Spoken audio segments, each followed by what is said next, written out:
जय हिंद दोस्तों। सशब्द प्रतिनिधि डिक्टेशन स्टार्ट। भवन निर्माण के क्षेत्र में पिछले करीब 8 सालों से मंदी का दौर है। लाखों घर अधूरे पड़े हैं, लाखों बनकर तैयार हैं, पर उनके खरीदार नहीं हैं। कोरोना काल में सबसे ज़्यादा मार इस क्षेत्र पर पड़ी।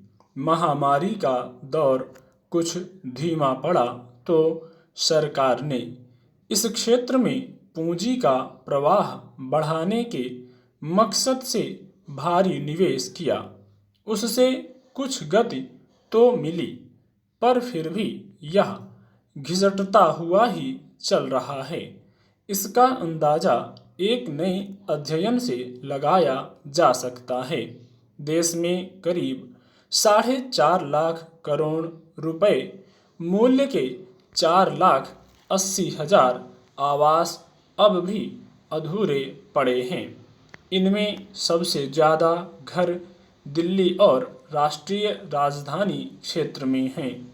हैदराबाद, बेंगलुरु और कोलकाता में कुल भवनों के 5 से 9% अधूरे पड़े हैं। यह सर्वेक्षण एक संपत्ति सलाहकार कंपनी ने कराया है और उसने केवल देश के 7 प्रमुख महानगरों तक अपने अध्ययन को केंद्रित रखा है, यानी देश के सभी शहरों को शामिल कर लिया जाए तो अधूरे घरों की तादाद बहुत ज़्यादा होगी।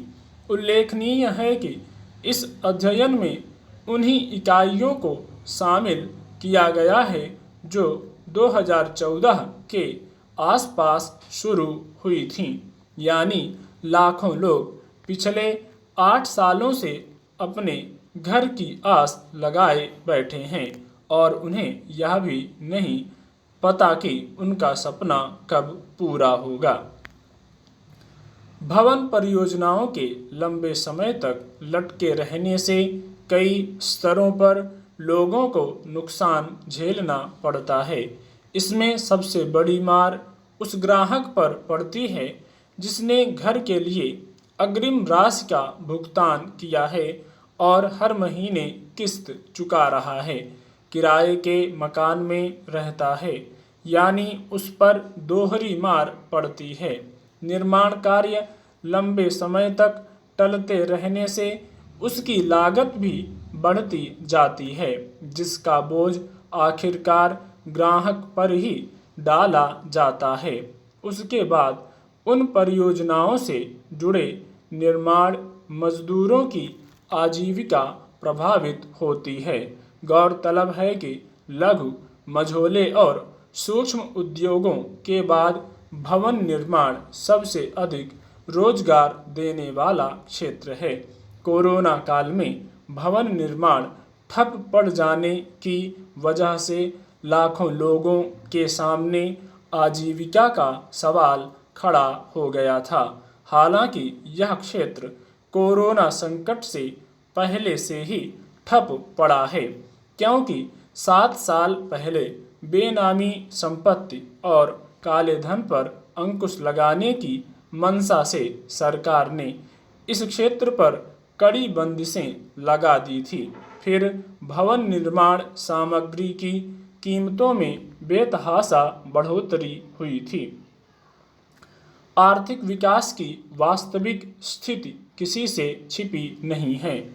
बेशक सरकार तेज आर्थिक विकास की विरुदावली अब भी लगातार गाती सुनी जाती है, पर हकीकत यही है कि बहुत सारे लोगों की कमाई घटी है, उस पर महंगाई की मार।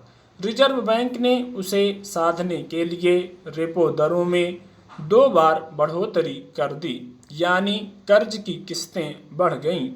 इस तरह आशियाने का सपना और महंगा हो गया। यह स्थिति तब है जब केंद्र सरकार प्रधानमंत्री आवास योजना के तहत इस क्षेत्र में पूंजी प्रवाहित करती है। 100 शहरों को स्मार्ट सिटी बनाने की योजना लागू है।